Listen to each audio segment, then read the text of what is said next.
Hello, I'm Arlene von Craig. I develop and implement education and outreach programs for freestanding policy research organizations. I also manage conferences and publications production. My current work involves university-community partnerships, or sometimes they're called academic activist coalitions.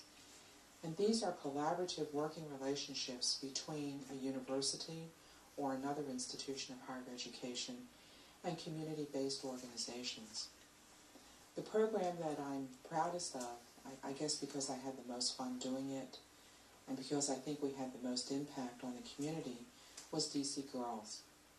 DC Girls is a multicultural arts program for girls who are just reaching adolescence. They're girls that are usually between 10 and 13 years old. We targeted girls, particularly young girls who are African American or Latina, living in metropolitan Washington, D.C.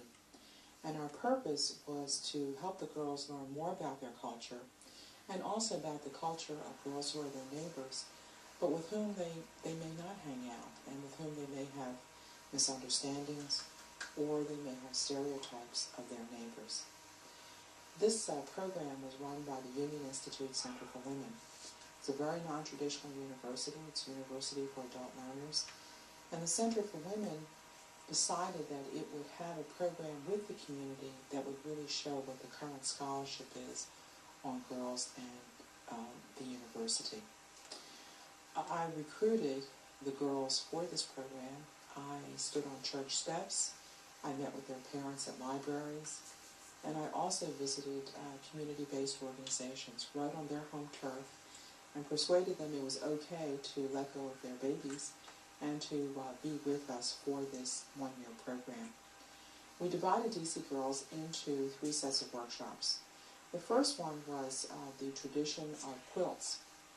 There's an African American tradition for quilts and a Central and South American one. The arpilleras, which are the South American quilts, generally are much more political in nature, and they tell the story usually of political oppression in very clear terms, and they were often used as an expression of certain wrongs in the country which people did not have, when people did not have other outlets to express it. African American quilts generally take a much more wide-ranging form, and they could either be based upon certain repetitive geometric patterns, but more often they would be really left up to the imagination of the creator. So I recruited a bicultural team of teachers. We had a bicultural classroom full of girls, and they set to work. The second part of DC Girls really focused upon a non-print media, media that was music videos, perhaps movies, and television, the kind of media that girls are most likely to get their information from. And what we would do is have the girls select certain music videos that we would discuss and analyze, although we never used that term. And we also selected ourselves certain movies we would have the girls watch.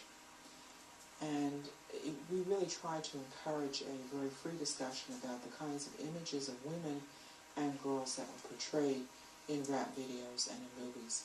Ironically, a lot of the girls were about 10 years old at this point, and the movie they chose to watch was The Women of Brewster Place, which had been produced 5 years earlier. And when you think about it, it's not a very current movie by their standards, and it was over half of their lifetime ago. But this is the movie they chose to watch 2 or 3 times and really talk about things that were very central to their lives. The culminating part of DC Girls was their performance at the National Museum for Women in the Arts. And we created a music video of a sort of the girls' performance at the museum. We asked the girls originally to write a journal of this last portion of DC Girls, and we would base their performance upon the journal. But I think some of the issues were too painful for them, so instead we decided to adapt a folktale, The Girl Who Sat in the Fork of the Tree. And so we had the girls make some of the sets. They were minimalist, but they made the tree, and they made the doll, again following their own traditions, who sat in the fork of the tree.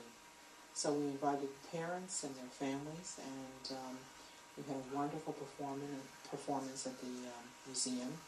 And afterwards we had a reception for the girls. And out of this we produced a 30-minute videotape, and we gave that to each of the girls. And I think I've discovered what I'd like to do in the next stage of my life. I really enjoyed being executive producer. It was fun. It was a great video. And we provided a service to the community. And that was DC Girls.